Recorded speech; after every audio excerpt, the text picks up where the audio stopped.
Eden gardens లో జరిగిన IPL 2026 match లో Kolkata Knight Riders Sunrisers Hyderabad జట్ల మధ్య ఒక వివాదాస్పద ఘటన చోటు చేసుకుంది. వరుణ్ చక్రవర్తి పట్టిన క్యాచ్ కారణంగా మ్యాచ్ లో డ్రామా చోటు చేసుకుంది.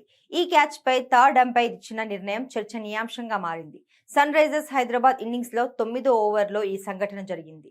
బ్లెస్సింగ్ ముజరాబానీ వేసిన బంతిని అభిషేక్ శర్మ ఫుల్ షాట్ ఆడేందుకు ప్రయత్నించాడు. కానీ టైమింగ్ కుదరక బంతి డీప్ స్క్వేర్ లెగ్ వైపుకు వెళ్లింది. అక్కడ ఫీల్డింగ్ చేస్తున్న వరుణ్ చక్రవర్తి వేగంగా స్పందించి నీలకు అతి దగ్గరగా ఉన్న బంతిని అందుకున్నాడు. మైదానంలో ఉన్న ఆటగాళ్లు క్యాచ్ క్లీన్ గా పట్టినట్లు సంబరాలు చేసుకున్నారు. అయితే అభిషేక్ శర్మ మాత్రం ఆ నిర్ణయంపై సందేహం వ్యక్తం చేశాడు.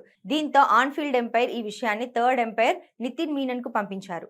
రీప్లేలు పరిశీలించినప్పుడు మొదట క్యాచ్ క్లీన్ గా కనిపించినా జూమ్ లో చూసినప్పుడు బంతి నీళ్లను తాకి పైకి ఎగిరినట్లు అనుమానం కలిగింది. దీంతో నిర్ణయం క్లిష్టంగా మారింది. అయినప్పటికీ ఫీల్డర్ వేళ్లు బంతి కింద ఉన్నాయని భావించిన థర్డ్ ఎంపైర్ నితిన్ మీనన్ అభిషేక్ శర్మను అవుట్ గా ప్రకటించారు. ఈ నిర్ణయంపై సన్ రైజర్స్ హైదరాబాద్ జట్టు అసంతృప్తి వ్యక్తం చేసింది.